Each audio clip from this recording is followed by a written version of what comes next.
Como a China venceu a corrida pela energia nuclear de tório. Fim de mês.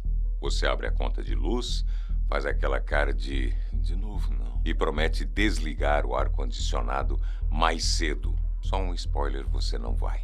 Agora, imagina se existisse um combustível que é tão comum quanto areia, não vira bomba, reaproveita lixo nuclear e ainda derruba o preço do quilowatt. Ele tem nome: tório. E já foi o queridinho da pesquisa nuclear nos anos 60.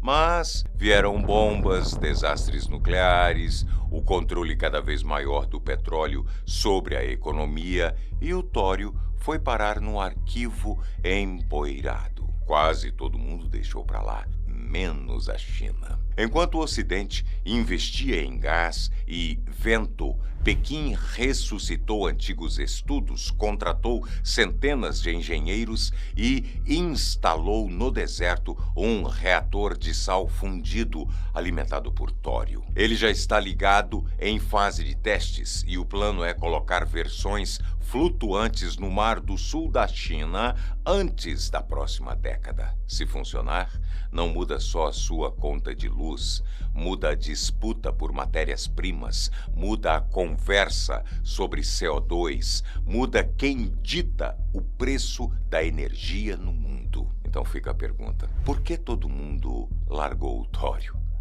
O que a China descobriu que os outros ignoraram? E onde isso deixa a gente ainda pagando caro pela eletricidade gerada à base de carvão e gás?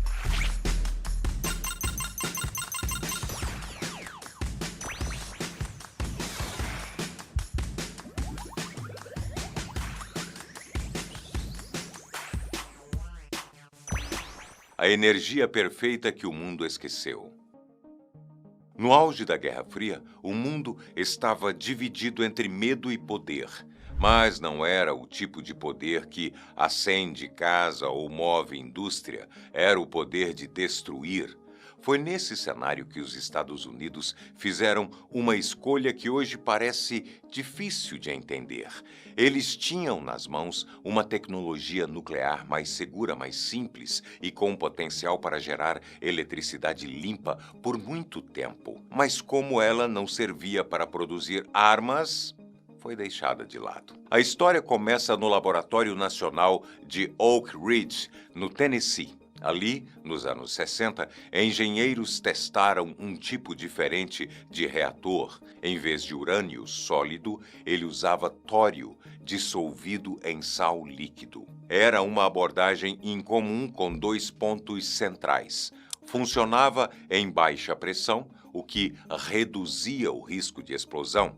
E se houvesse superaquecimento, o próprio sistema desligava sozinho, sem a necessidade de intervenção. Ou seja, era viável, controlável e produzia energia. Funcionou, mas não atendia ao interesse militar da época. O tório não gerava o material necessário para fazer bombas. Já o urânio, sim. Por isso, os reatores movidos a urânio viraram os queridinhos dos governos. Serviam tanto para gerar eletricidade quanto para fabricar armas. O tório, nesse jogo, não tinha utilidade militar e acabou deixado de lado. Ao longo dos anos, o mundo continuou apostando nos reatores tradicionais. Apesar de mais caros, mais complicados e mais arriscados, serviam aos interesses da época. Enquanto isso, o tório virou rodapé de relatório. Os testes foram engavetados, os estudos esquecidos. Até que, décadas depois, outro país decidiu tirar a poeira desses relatórios: a China.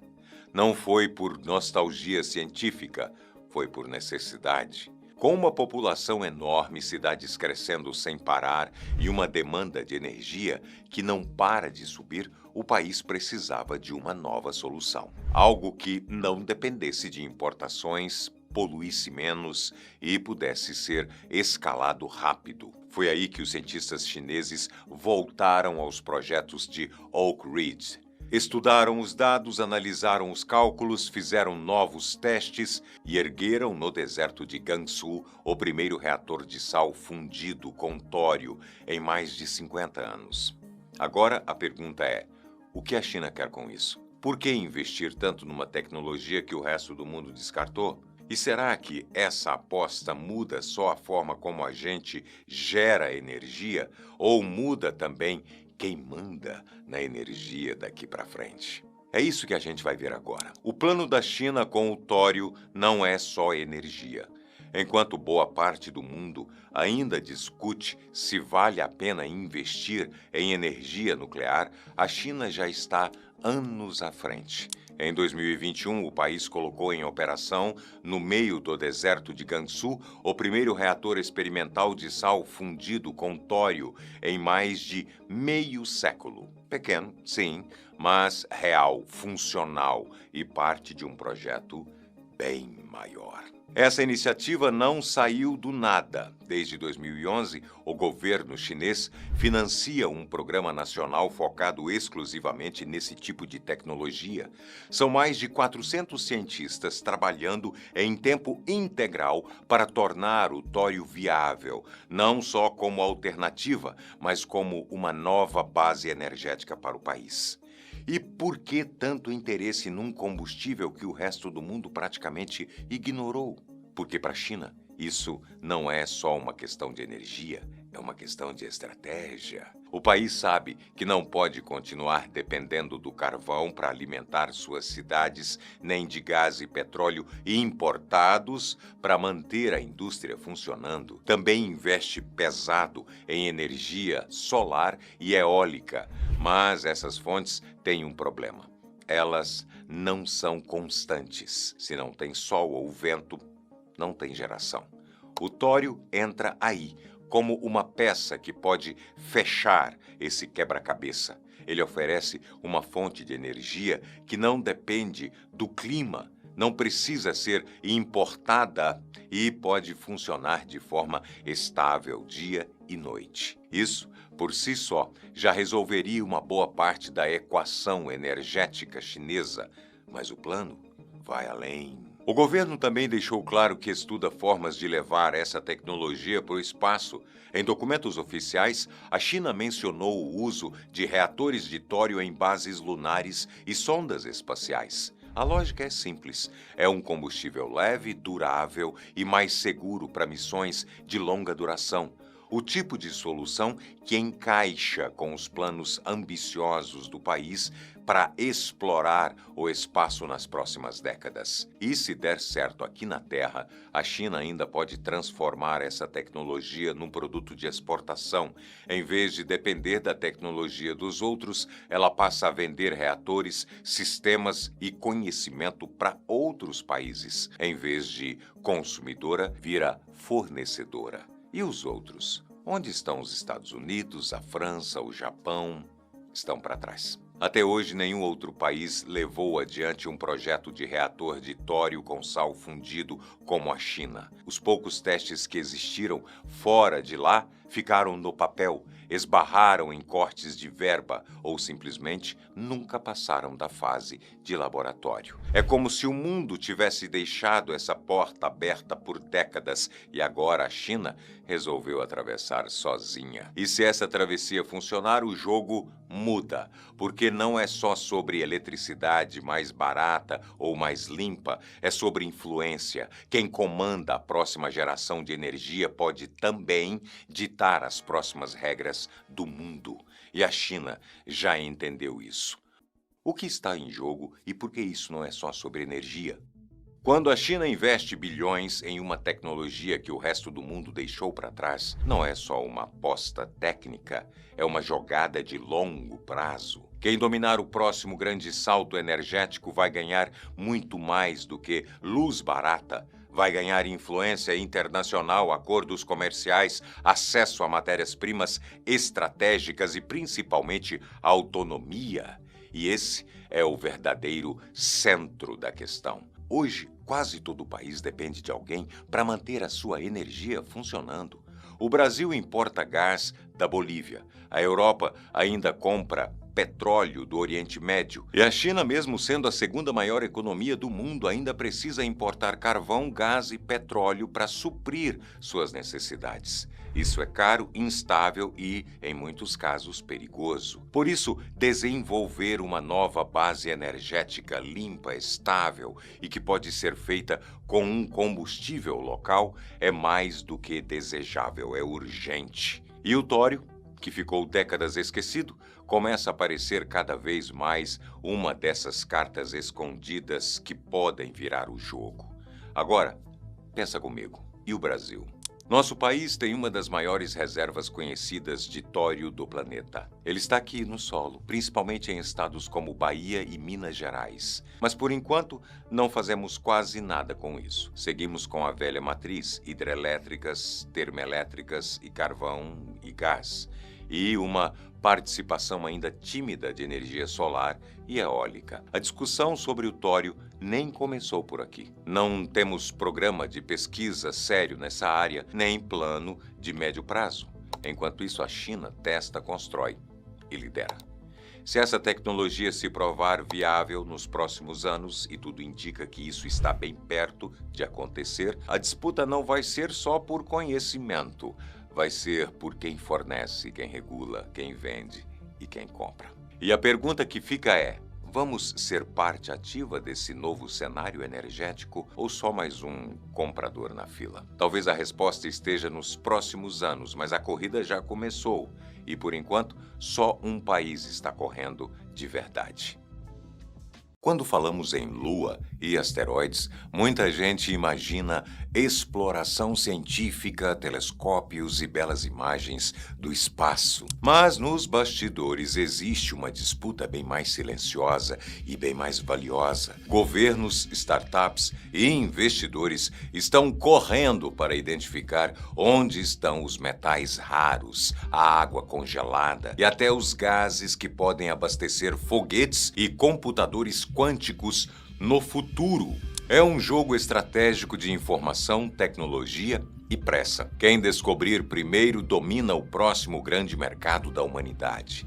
E para entender como essa corrida está acontecendo, organizamos os 10 pontos mais importantes desse novo tabuleiro, de crateras recém-formadas a empresas que trabalham escondidas, de tecnologias de mapeamento à disputa entre países. Você vai ver como cada peça se conecta e por que o interesse por esses recursos disparou de repente.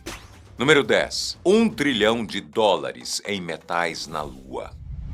Por muito tempo, a ideia de que a Lua pudesse esconder uma fortuna parecia algo inventado. Mas um estudo recente publicado na revista britânica Planetary and Space Science estimou que a Lua pode conter mais de 1 trilhão de dólares em platina e outros metais. O número vem de um detalhe importante.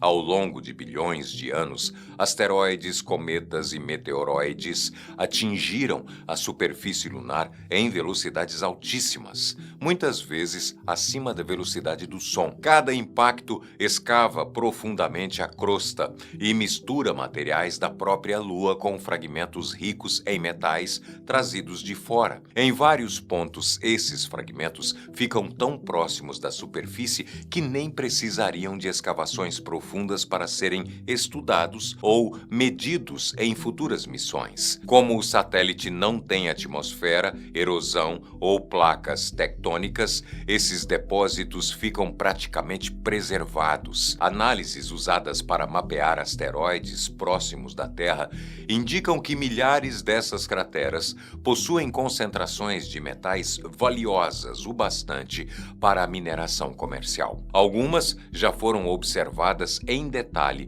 por sondas da NASA e mostram algo ainda mais interessante: pedaços de rocha expostos que têm composição diferente do solo ao redor, como se o impacto tivesse trazido o material de fora e deixado ali.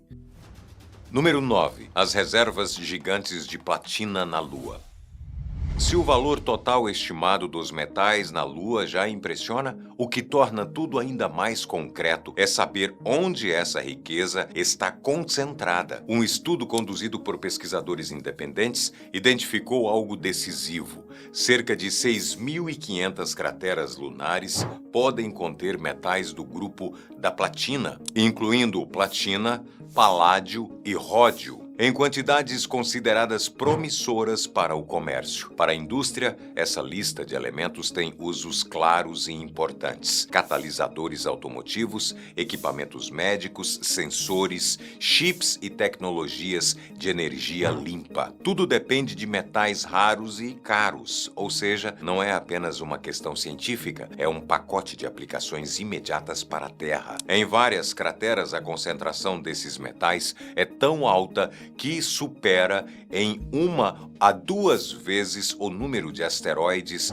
próximos da Terra que realmente contém algum minério útil. Isso explica por que tantos pesquisadores defendem que a Lua é um ótimo alvo para futuras operações de mineração. E há um fator que facilita ainda mais o aproveitamento dessas reservas: a própria gravidade da Lua. Número 8. Gravidade da Lua facilita a mineração. Quando se fala em minerar fora da Terra, muita gente imagina máquinas flutuando sem controle, e isso realmente acontece em asteroides. Eles têm gravidade tão baixa que qualquer tração ou perfuração pode empurrar o equipamento para longe. A Lua oferece um cenário mais seguro. Lá, a gravidade é de 1,6 metros por segundo ao quadrado, enquanto na Terra é de 9,8. Ou seja, a superfície lunar puxa tudo para baixo com apenas 1/6 da força que nós conhecemos. Essa diferença vem do fato de a Lua ter pouco mais de 1% da massa terrestre e muda totalmente o jeito de trabalhar. Um robô consegue se firmar no solo enquanto empurra, cava ou transporta material. Uma estrutura de 300 quilos aqui pesa cerca de 50 quilos lá, o suficiente para ficar estável, mas leve o bastante para exigir motores menores e menos energia. Até acidentes têm dinâmica diferente. Uma queda na Lua tem impacto reduzido, já que a gravidade puxa com menos força. Além disso, pousos e movimentação de módulos ficam mais previsíveis. Não há o risco constante de equipamentos saírem voando ao menor empurrão, como acontece nos asteroides. Número 7. A Lua como trampolim para os asteroides. Se existe um ponto em que a corrida secreta pelos minerais espaciais fica mais evidente, é na forma como vários países estão olhando para a Lua não só como destino, mas como plataforma. Quem estabelecer presença ali primeiro ganha uma vantagem logística para alcançar asteroides ricos em metais antes dos outros. O motivo é simples: sair da superfície lunar exige muito menos energia do que decolar da Terra. E isso transforma a Lua no meio do caminho natural para quem pretende chegar ao cinturão interno de asteroides. E não é qualquer asteroide. Os alvos mais desejados são os ricos em platinoides e metais do grupo do ferro, alguns avaliados em bilhões de dólares em potencial de mineração. Essa disputa vai muito além de eficiência. Nos bastidores, pesquisadores e agências vêm monitorando asteroides com mais atenção, inclusive para proteger a própria Lua. De repente, a Lua virou parte da defesa planetária. Quem controla bases lunares controla também o mirante privilegiado para rastrear essas ameaças e decidir, antes dos outros, quais asteroides valem a pena explorar. Essa combinação de mineração, vigilância e vantagem operacional explica por que tantos países investem silenciosamente na região lunar. Número 6. A corrida tecnológica de prospecção espacial. Se a Lua virou trampolim da corrida secreta pelos minerais, o mapeamento mineral é a etapa mais estratégica e a menos comentada dessa disputa. É ele que revela com precisão quais crateras e quais asteroides têm depósitos que realmente compensam uma missão e justamente por isso os países tratam essas informações com extremo cuidado. Quem descobre primeiro não divulga nada, apenas ajusta suas missões e toma a dianteira enquanto os outros ainda estão no escuro, tipo assim. Hoje, sondas e satélites que parecem apenas científicos carregam instrumentos bem mais ambiciosos. São radares que analisam o subsolo lunar, sensores capazes de identificar metais específicos e sistemas ópticos que medem a composição de asteroides distantes. Telescópios como o Rubin e o NEO-Surveyor e o futuro NEOMIR da ESA também entram nesse jogo, oficialmente voltados para a segurança espacial, mas gerando dados preciosos para a mineração. Os mesmos instrumentos usados para mapear a superfície lunar também rastreiam asteroides que passam perto da Terra, identificando quais deles carregam metais raros que podem valer uma missão dedicada. A lógica é direta. Quem domina o mapeamento domina a corrida. E como cada descoberta pode valer bilhões, boa parte desses dados circula em relatórios fechados, acordos discretos e missões cujo objetivo real não aparece nos calendários oficiais. Número 5. A disputa entre países e alianças. Se existe um ponto em que a corrida secreta deixa de ser metáfora e vira competição direta, é na disputa entre países que querem garantir presença permanente na Lua. Oficialmente, todas as missões são científicas, mas nos bastidores há uma pergunta que move os programas: quem vai controlar os lugares mais promissores? Isso explica por que Estados Unidos, China, Rússia, Europa e Índia retomaram o esforço lunar com tanta pressa. É estratégia. De um lado está o programa Artemis, liderado pela NASA, com mais de 50 parceiros internacionais. Eles planejam montar uma base permanente no Polo Sul lunar e uma estação em órbita, a Gateway. Por que o Polo Sul? Porque ali estão os depósitos de gelo mais interessantes, essenciais para produzir água, combustível e até oxigênio. Quem dominar essa região reduz drasticamente o custo de qualquer operação futura, inclusive as missões aos asteroides. Do outro lado, China e Rússia avançam na construção da Estação Internacional de Pesquisa Lunar, prevista para a década de 2030. Paralelamente, pesquisadores chineses lançaram o Atlas Lunar mais detalhado já feito, um passo importante para escolher áreas de pouso com mais precisão. No fim, a lógica é simples. Bases, mapas e pousos futuros definem quem terá prioridade no acesso aos recursos. E essa corrida acontece antes mesmo de qualquer extração começar. Número 4. Minerais hidratados e os indícios de água na Lua. Entre todas as riquezas disputadas na Lua, a água é a que mais redistribui poder e, por isso, é tratada quase como informação sensível dentro da corrida secreta. Hoje se sabe que parte dessa água está presa em minerais hidratados, moléculas minúsculas de H2O misturadas ao solo lunar. A confirmação mais sólida veio em 2020, quando um telescópio da NASA detectou água na forma de moléculas completas, não apenas hidróxila, e em plena região iluminada da Lua. Foi a primeira prova química de que o satélite não é tão seco quanto se imaginava. Mas o que realmente chama a atenção das agências espaciais são os polos lunares. Ali, milhares de microcrateras ficam em sombra permanente, algumas menores que uma moeda, e podem guardar gelo protegido do calor por bilhões de anos. Estudos indicam que essas áreas podem conter água espalhada em quantidades úteis o bastante para sustentar bases permanentes e fornecer combustível para missões mais distantes. E é aqui que a corrida se intensifica. Saber exatamente qual cratera tem água acessível é um dado estratégico. A água certa garante autonomia para montar bases e, depois, usar a Lua como plataforma para chegar aos asteroides que valem bilhões. Número 3. Bases lunares autossustentáveis. Se a disputa por água, gelo e minerais tem movimentado a corrida secreta, tudo isso converge para um objetivo maior: construir bases que funcionam sem depender da terra. Esse é o verdadeiro marco estratégico, porque enquanto um posto avançado precisar receber água, combustível, oxigênio ou peças a 384 mil quilômetros de distância, ele não dá vantagem real para ninguém. Mas a partir do momento em que uma base lunar consegue produzir seus próprios insumos, ela vira um ponto de lançamento permanente, e quem controla isso controla o futuro da exploração. Os estudos mais recentes mostram que essa autossuficiência está cada vez mais plausível.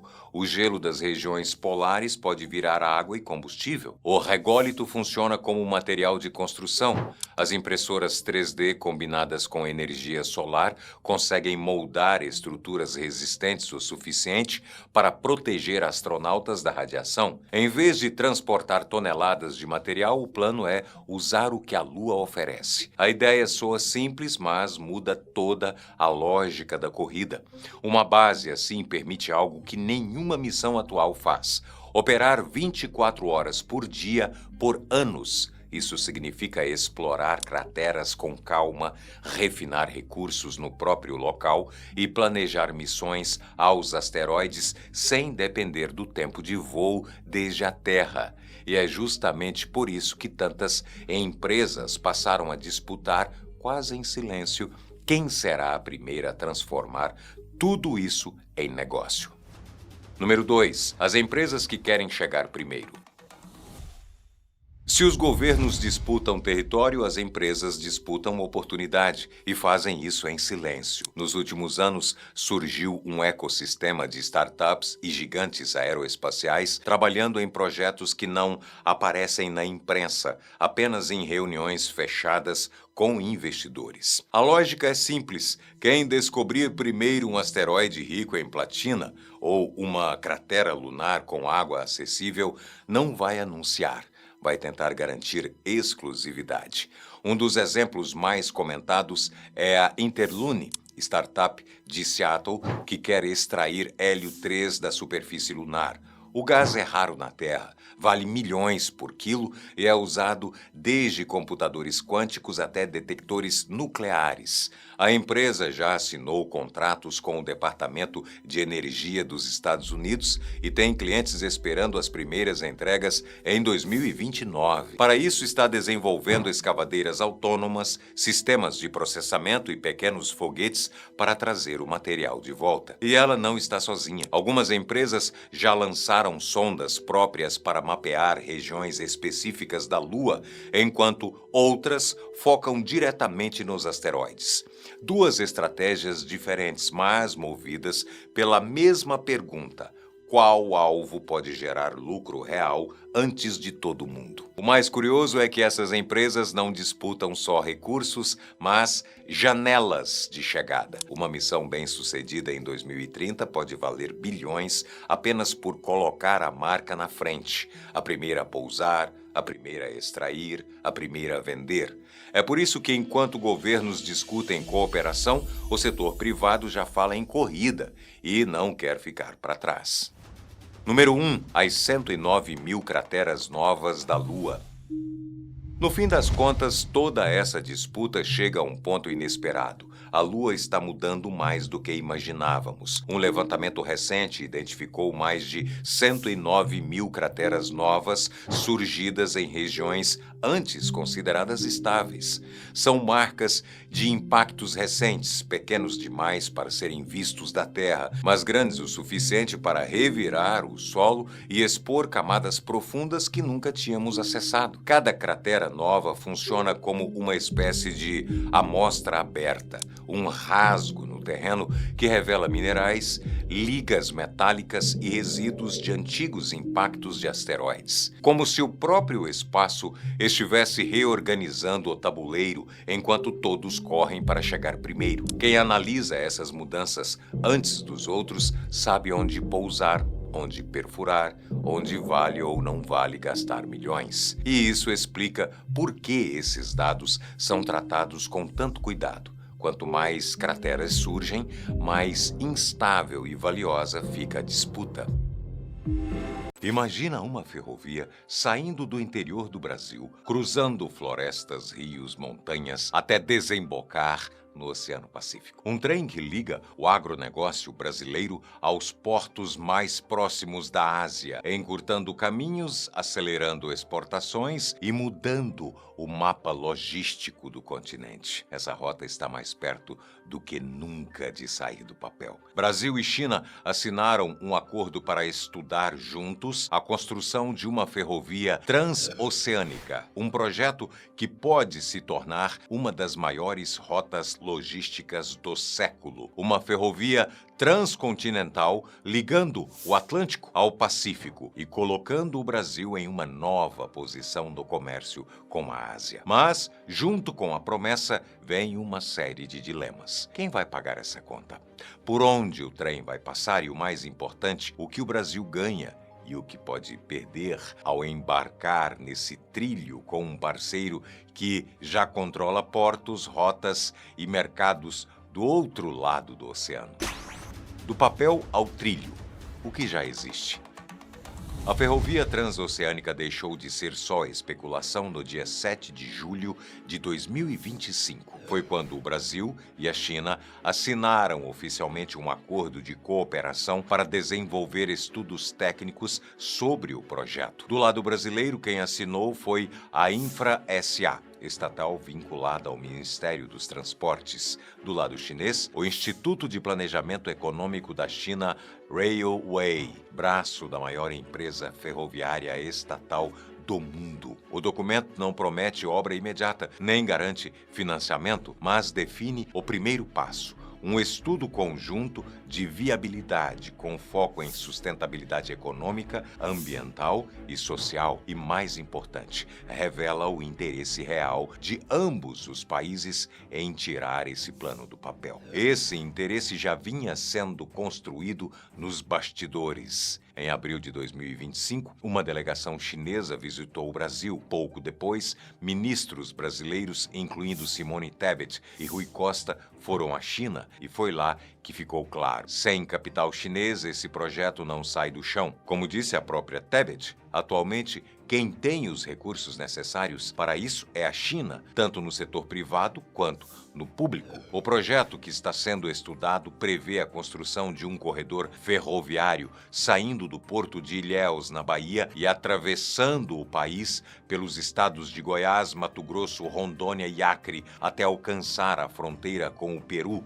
De lá, a ferrovia ainda teria que atravessar a Cordilheira dos Andes até o porto de Chancay, no Pacífico. Inclusive, esse porto peruano foi inaugurado em 2024 com 1,3 bilhão de investimento chinês e é operado por uma estatal da China. Ou seja, o porto de chegada já existe, falta agora construir o caminho. Do lado brasileiro, a estimativa é que serão necessários mais de 4.000 quilômetros de trilhos para ligar o porto de Ilhéus, na Bahia, até a fronteira com o Peru. Parte desse trajeto se apoia em obras já iniciadas, como a FIOL, que corta o interior da Bahia rumo ao oeste, e a FICO, que avança pelo centro-oeste. A FIOL começa em Ilhéus, no litoral da Bahia, e segue por cidades como Caetité e Barreiras, até chegar a Mara Rosa, já em Goiás. Desses trechos,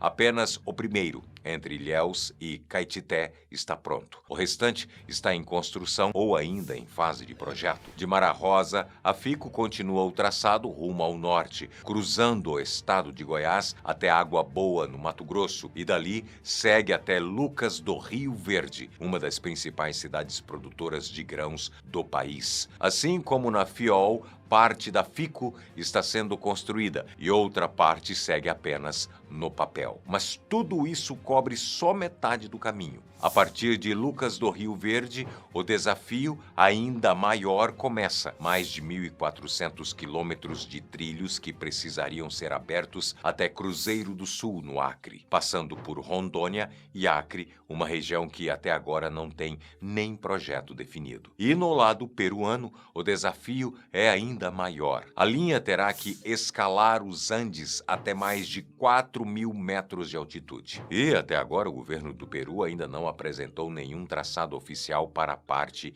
que lhe cabe. Ou seja, o trem ainda não existe, mas o porto já está lá. O interesse comercial é evidente e os estudos começaram. A pergunta agora é: quem ganha mais com essa obra e quem topa pagar o preço que ela vai custar? Quem banca e por quê o jogo de interesses? Se tem algo que ninguém discute, é que essa ferrovia não vai sair barata. As estimativas mais recentes falam em até 100 bilhões de dólares para conectar o litoral do Brasil ao Pacífico, o equivalente a R$500 bilhão. E para tirar um projeto desse tamanho do papel não basta vontade política, é preciso capital, muito capital. É aqui que entra o principal candidato a financiador, a China.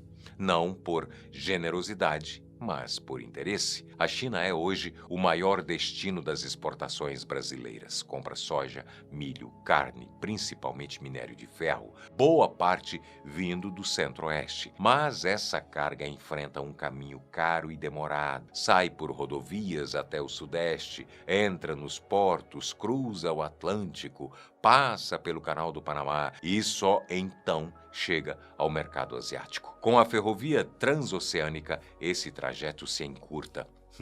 E muito. Segundo projeções do governo peruano, o tempo total de entrega para a Ásia cairia de 40 para 28 dias. E as simulações logísticas indicam que o custo de transporte poderia ser reduzido em até 30%, um salto enorme de eficiência. Para a China, o ganho é claro: acesso mais rápido e mais barato às matérias-primas que abastecem a sua indústria e, de quebra, ainda passa a controlar parte da infraestrutura do percurso, já que o porto de Xangai, no Peru, ponto final da ferrovia, foi construído com dinheiro chinês e é operado por uma estatal chinesa. Do lado brasileiro, o projeto também promete vantagens: mais competitividade para as exportações, menos pressão sobre os portos do Sudeste, atração de investimento externo, criação de empregos e um impulso para conectar regiões agrícolas hoje mal integradas à malha nacional. Mas tem um ponto sensível nessa equação: quem vai controlar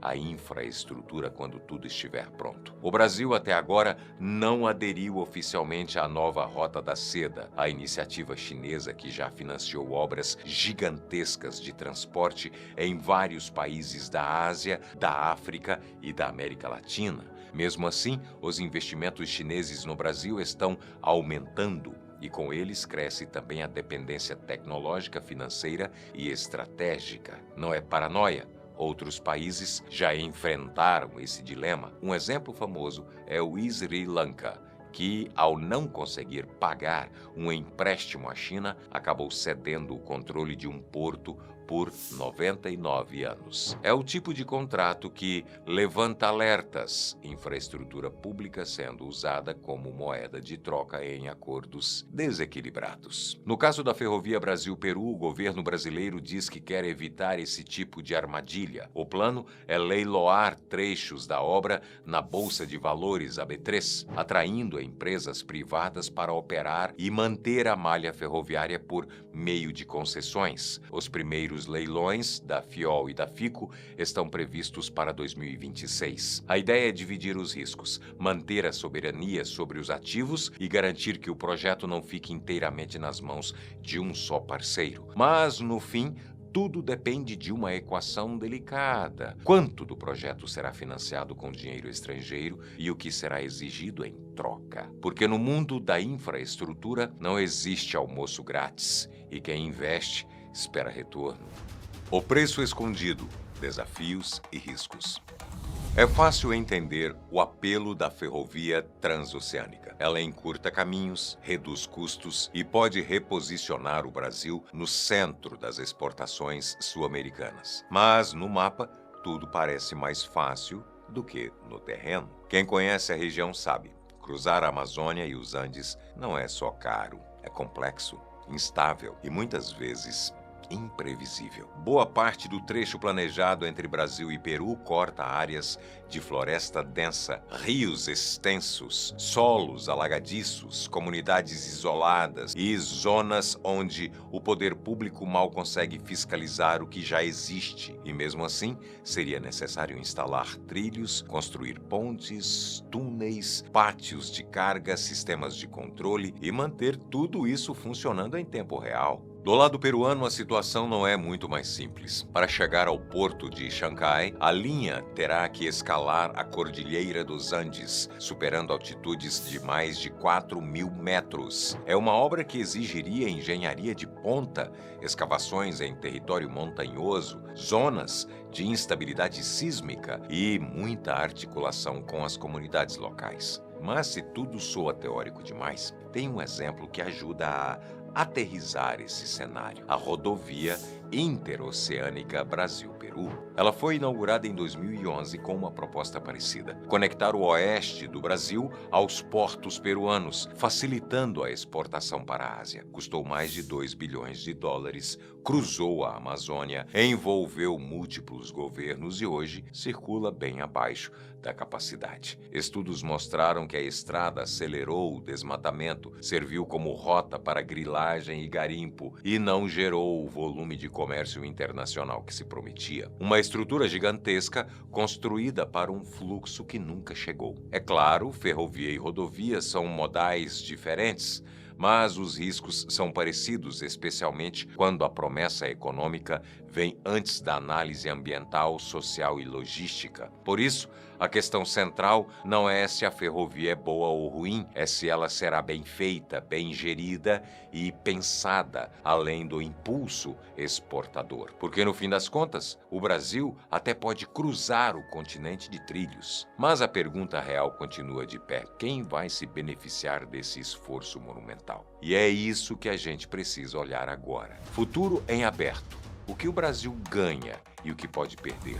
Se essa ferrovia realmente sair do papel, o Brasil pode estar diante de um dos maiores trunfos logísticos de sua história recente. A conexão direta com o Pacífico pode reduzir o custo do frete, acelerar exportações, abrir uma alternativa real ao Canal do Panamá, desafogar os portos do Sudeste e reposicionar o país como hub continental de escoamento de commodities. Só o tempo de entrega encurtado de 40 para 28 dias já faria diferença no mercado onde quem entrega mais rápido ganha. Além disso, a ferrovia pode gerar empregos, estimular polos industriais no interior, atrair capital estrangeiro e conectar regiões que hoje estão fora do jogo logístico nacional. Mas nada disso é garantido, porque existe uma diferença entre o Brasil virar protagonista de uma nova rota comercial e o Brasil virar só o atalho pelo qual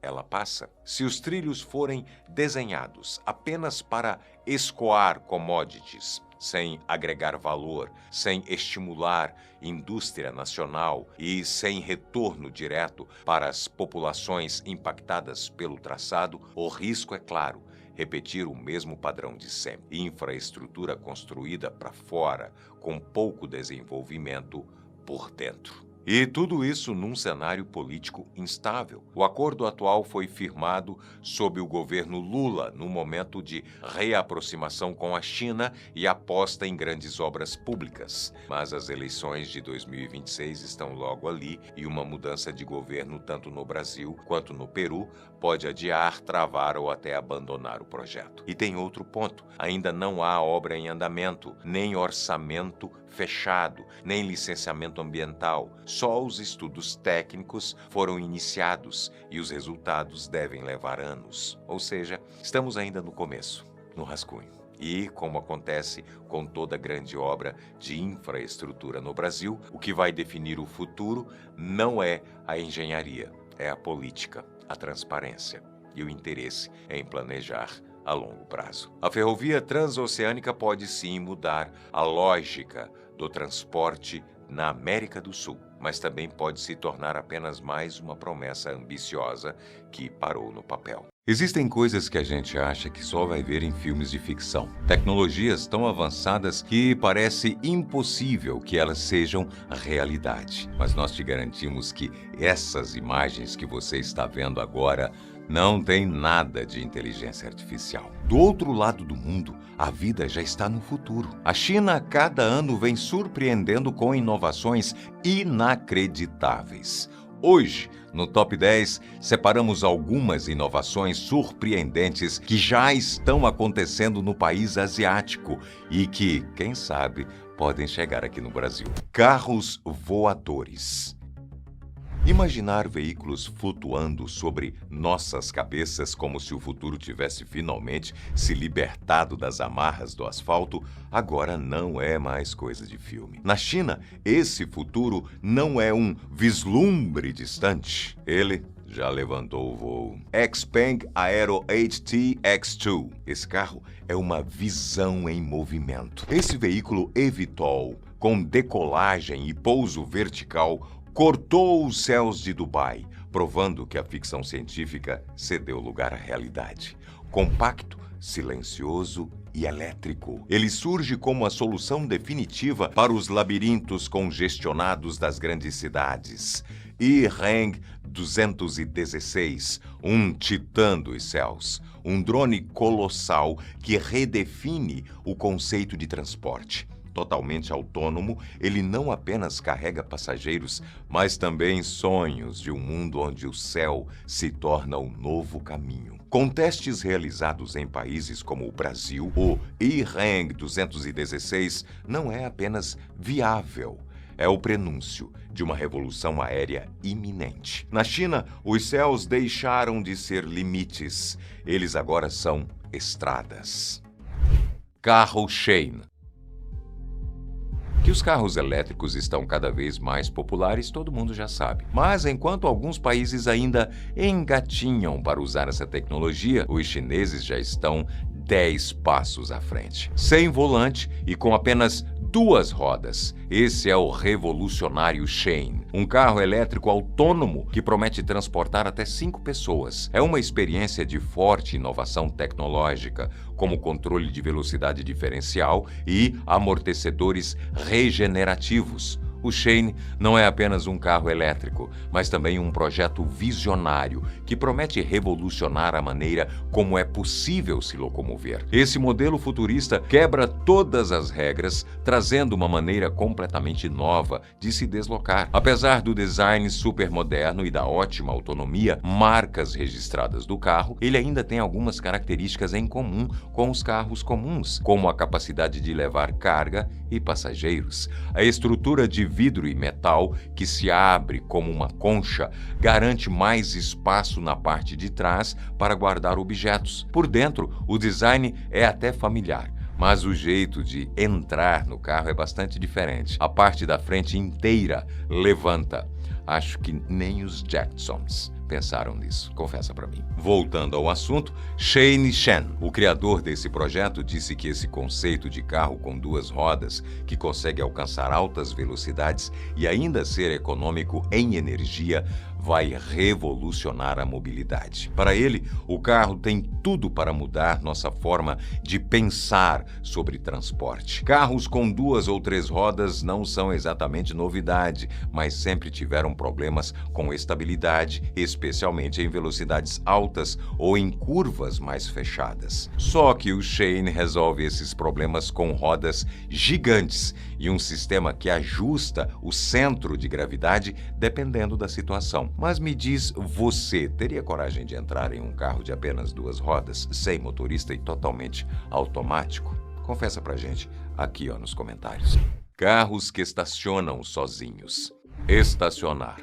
aquele ritual cotidiano que para muitos é um teste de paciência e habilidade. Na China, porém, até essa tarefa foi entregue à engenhosidade das máquinas. Em um cenário onde a tecnologia dita as regras, estacionar deixou de ser um desafio para se tornar um espetáculo de precisão. IML6, um sedã elétrico que redefine o conceito de mobilidade urbana. Este carro não apenas se move para frente e para trás, mas também lateralmente, deslizando com elegância para vagas apertadas. O que parece magia é, na verdade, o futuro em ação, transformando até mesmo os espaços mais claustrofóbicos em oportunidades acessíveis.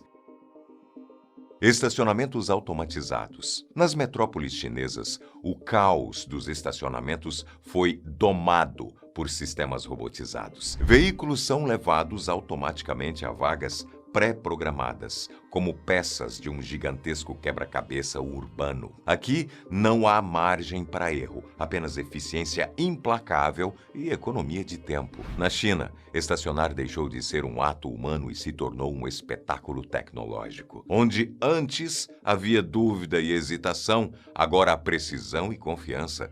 Tudo conduzido por uma inteligência que transforma o comum no extraordinário. O carro voador. Se você achou que um carro sem motorista já seria o auge da tecnologia, espere até ver essa próxima inovação chinesa. O que antes era visto só em filmes de ficção ou futuristas já é realidade por lá. O XPeng Huichang X3 tirou do papel o velho sonho da humanidade de voar, mas dessa vez dentro de um carro. E o plano foi direto ao ponto. Colocou asas num carro de verdade e fez a máquina voar. A ideia ousada é misturar um carro comum capaz de andar por ruas e estradas com hélices que o dessem a capacidade de levantar voo para encontrar uma área aberta. Simples assim.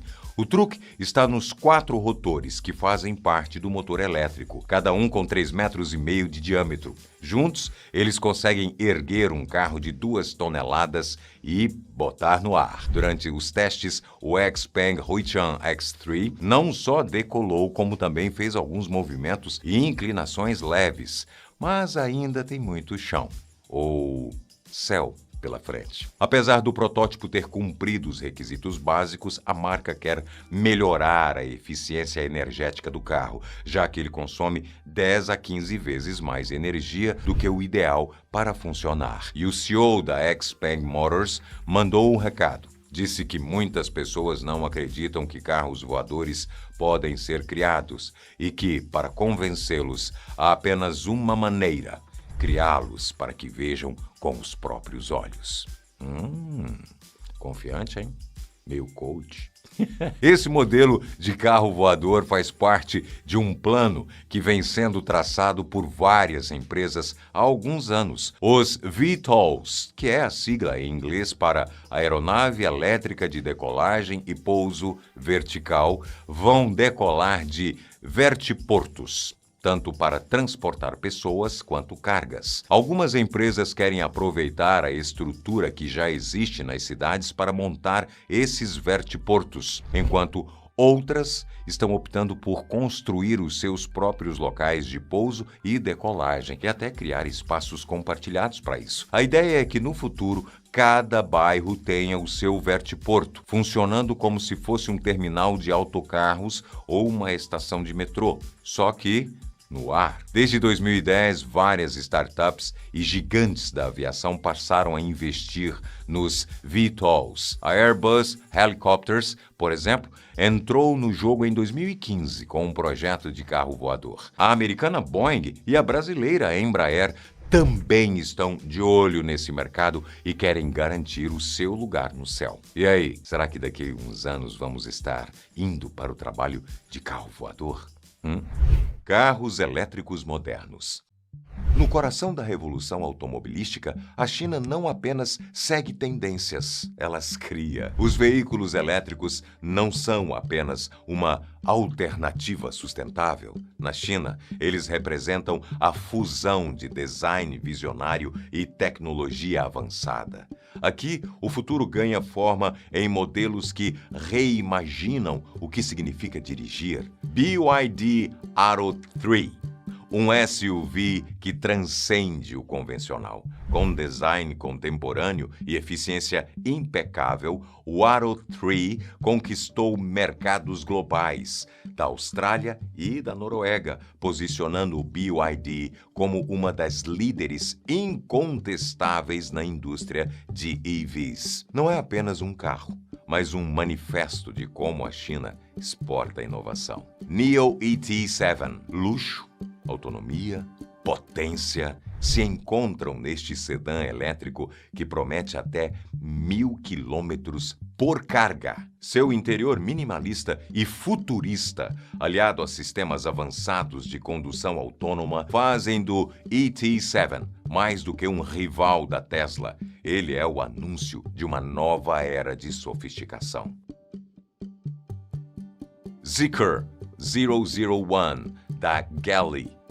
Surge um veículo que redefine o significado de premium. Seu design arrojado e desempenho marcante elevam os padrões globais, enquanto a sua presença no mercado simboliza a capacidade da China de não apenas atender, mas superar as expectativas dos consumidores mais exigentes. Na China, os carros elétricos não são apenas veículos, são embaixadores de uma revolução, movidos por energia limpa e guiados por ambições ilimitadas. Cada modelo é um passo em direção a um futuro em que a eficiência e elegância coexistem em perfeita harmonia. Trem magnético. Por mais de 100 anos, a gente contou com os aviões para encurtar o tempo das viagens dentro do país ou entre fronteiras. Mas agora, imagina pegar um trem que chega no seu destino mais rápido do que qualquer avião comercial. O trem Maglev T-Flight da China bateu um recorde em testes recentes, atingindo incríveis 623 km por hora.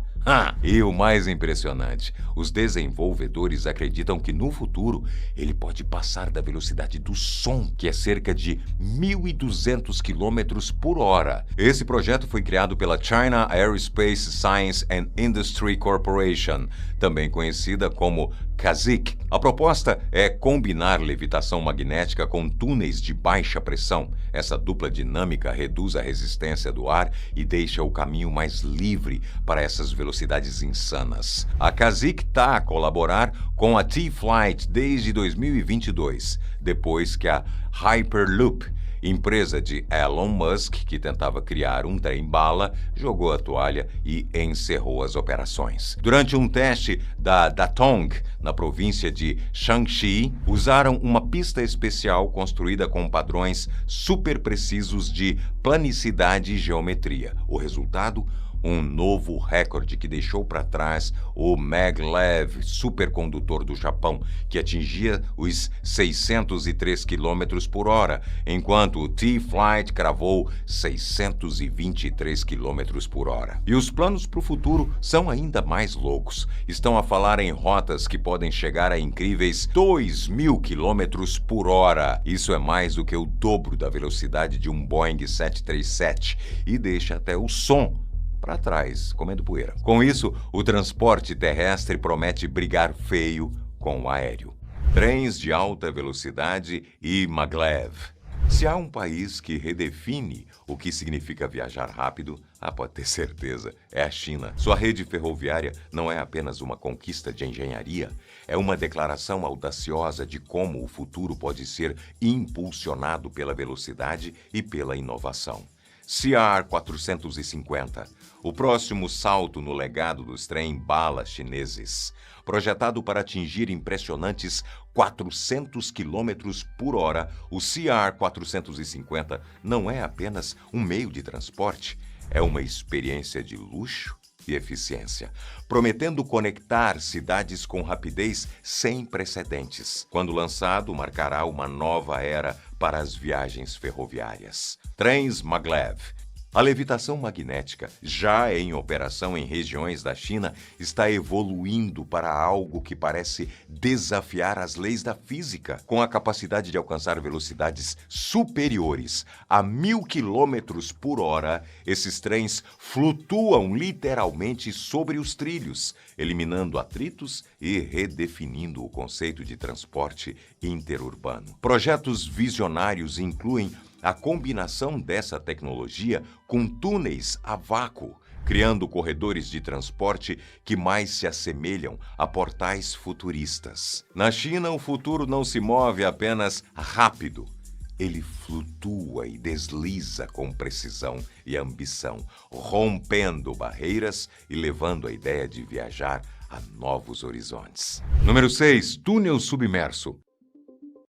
Quando o assunto é mobilidade, já deu para perceber que a China não brinca em serviço não, viu? Em junho de 2024, o país inaugurou um super sistema de túneis e pontes transoceânicas, localizado na província de Guangdong, no sul do país. De acordo com o governo chinês, o megaprojeto bateu 10 recordes mundiais, mas vale dizer que alguns desses recordes são bem específicos. A Shenzhen-Zhongshan Link foi feita para resolver o problema de deslocamento numa das regiões mais densamente povoadas da China. São 24 quilômetros conectando duas cidades que ficam em lados opostos do Rio das Pérolas. O maior destaque, para além do tamanho do projeto, é certamente o túnel subaquático feito no meio da ponte, que passa entre duas ilhas artificiais. Além disso, dele saem mais pontes que ligam as ilhas às cidades.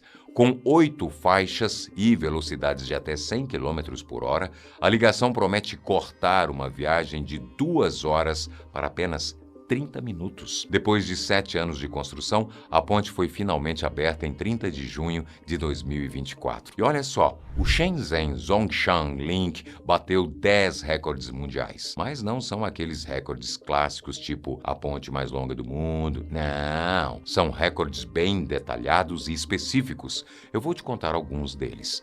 A maior plataforma de ponte, o maior túnel subaquático de aço e tubo imerso em concreto, o maior espaço para navegação de uma ponte marítima, a maior velocidade de teste de resistência ao vento para uma ponte suspensa, maior plataforma de ponte de aço com pavimentação de asfalto epóxi. Para complementar, a China ainda garante que essa construção é o primeiro intercâmbio subaquático de vias expressas e aeroportos do mundo. E tem mais. Uma turma de 14 robôs patrulha o túnel o tempo todo, cuidando das tubulações e cabos para garantir que tudo continue funcionando direitinho. É demais, não é? Bicicletas e motocicletas elétricas. No cenário caótico das cidades modernas, a China encontrou uma maneira de combinar praticidade e inovação, redefinindo o transporte leve. Bicicletas e scooters elétricas se tornaram peças-chave para uma mobilidade eficiente, sustentável e acessível. Xiaomi My Smart Electric Folding Bike.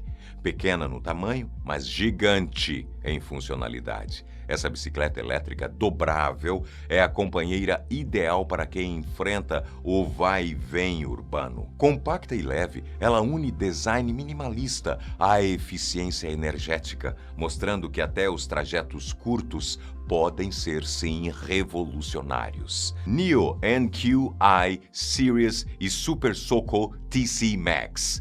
Essas scooters elétricas representam o futuro dos deslocamentos diários.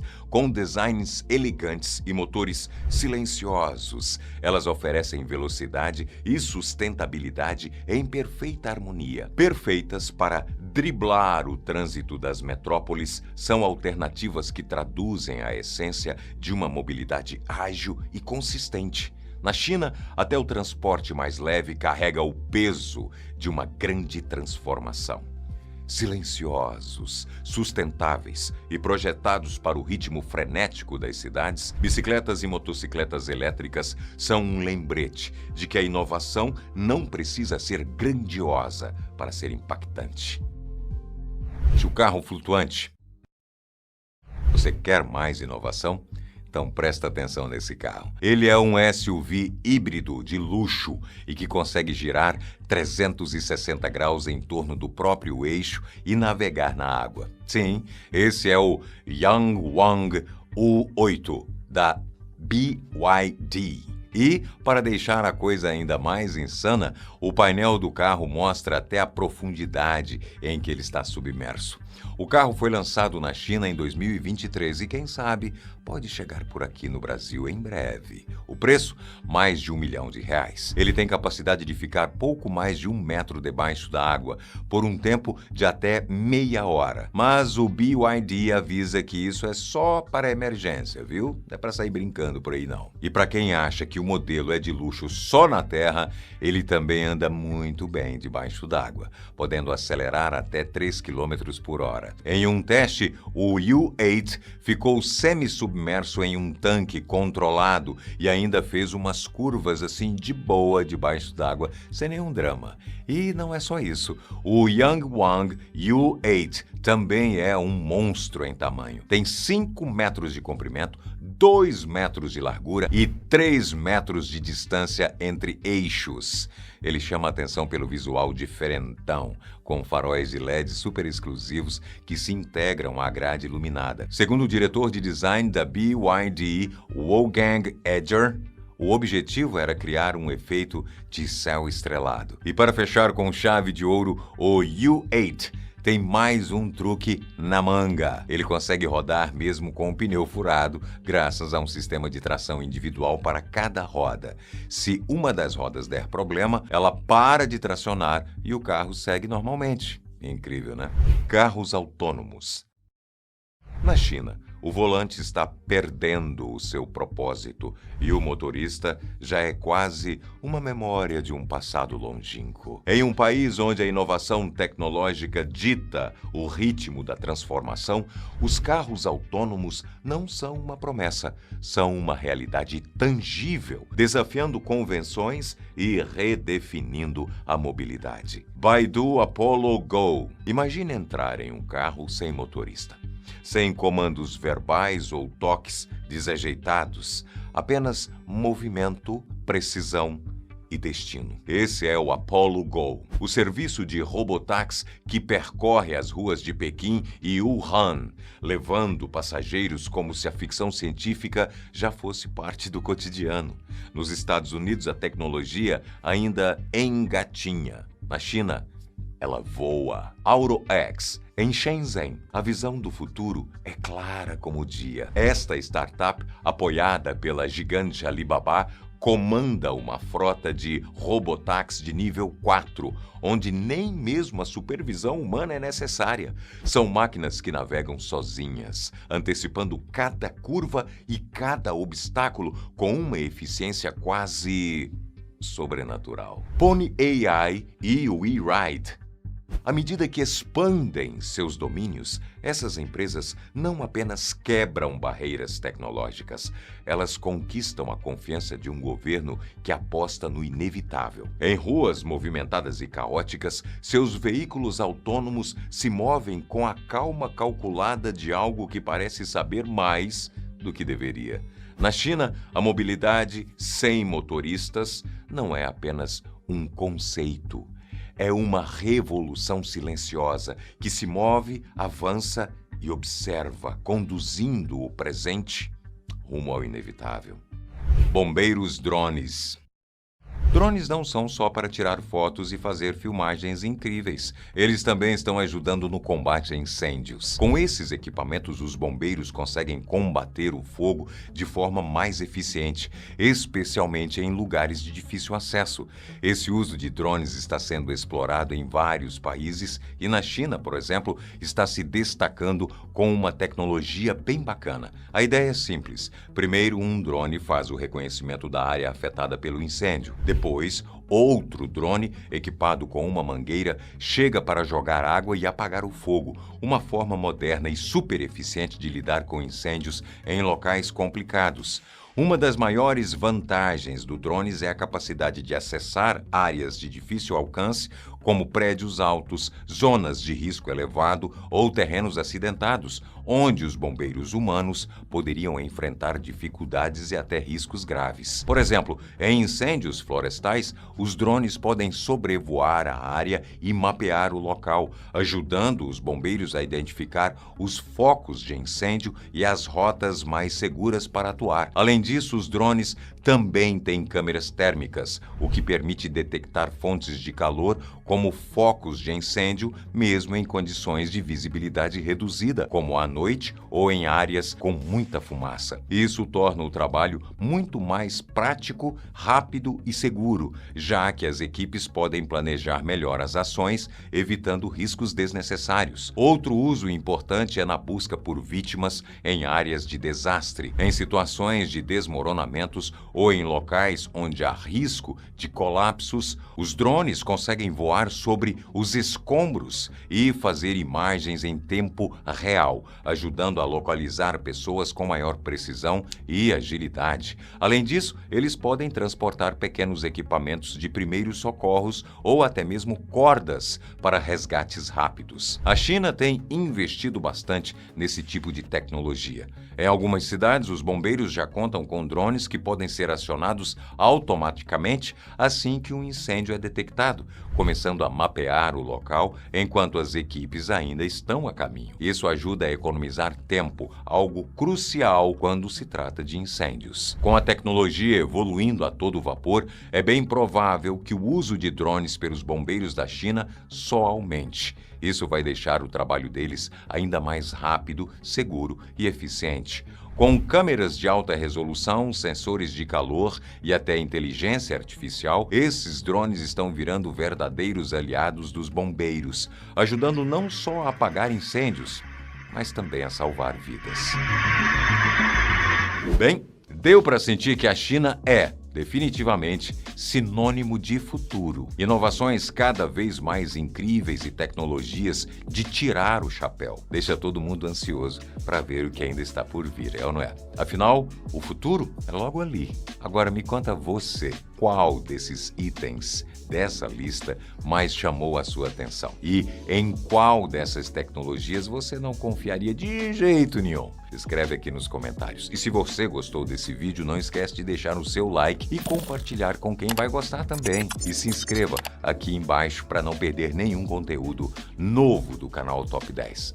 Um abraço para você e até a próxima. A gente se fala.